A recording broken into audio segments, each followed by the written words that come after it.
సరే టీఎల్ఎంలో భాగంగా నేను 5వ తరగతిలో మనకు గ్రహాలు అనే ఒక పాఠం ఉన్నది సార్. ఆ గ్రహాలకు సంబంధించి నేనే ఒక పాట రాయడం జరిగింది.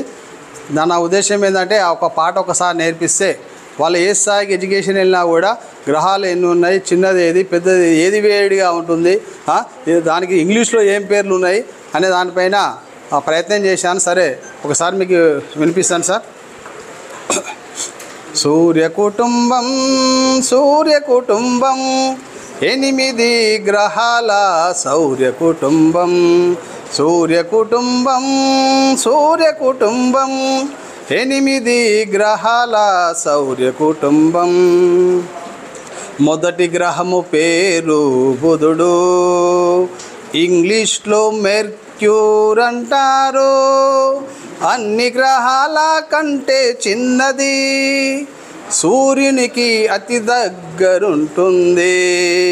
సూర్యకుటుంబం సూర్యకుటుంబం 8 గ్రహాల సౌర్యకుటుంబం. రెండవ గ్రహము పేరు శుక్రుడు, ఇంగ్లీష్లో వీనస్ అంటారు. రెండవ గ్రహము పేరు శుక్రుడు, ఇంగ్లీష్లో వీనస్ అంటారు. అన్ని గ్రహాల కంటే వేడిగా ఉంటుంది, అన్ని గ్రహాల కంటే వేడిగా ఉంటుంది. సూర్యకుటుంబం సూర్యకుటుంబం 8 గ్రహాల సౌర్యకుటుంబం. మూడవ గ్రహము పేరు భూమి, ఇంగ్లీష్లో ఎర్త్ అని అంటారు.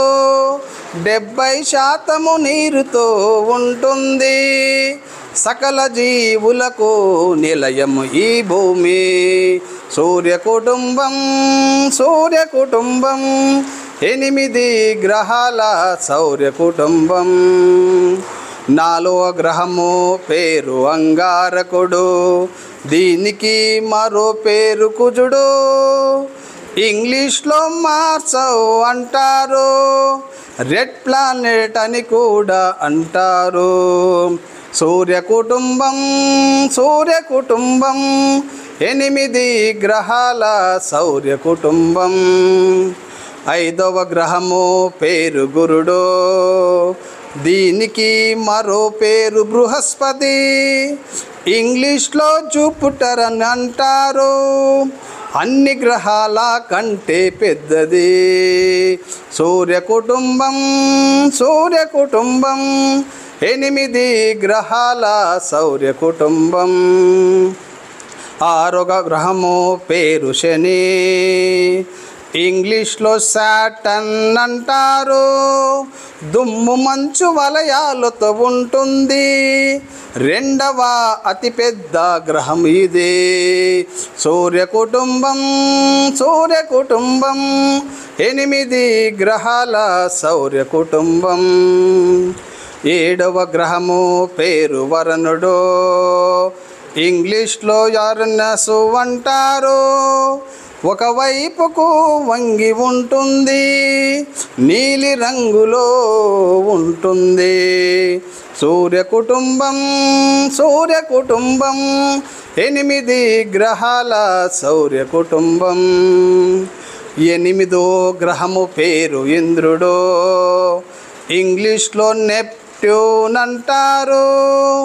అతి చల్లగా చీకటిగా ఉంటుంది, సూర్యునికి అతి దూరంగా ఉంటుంది.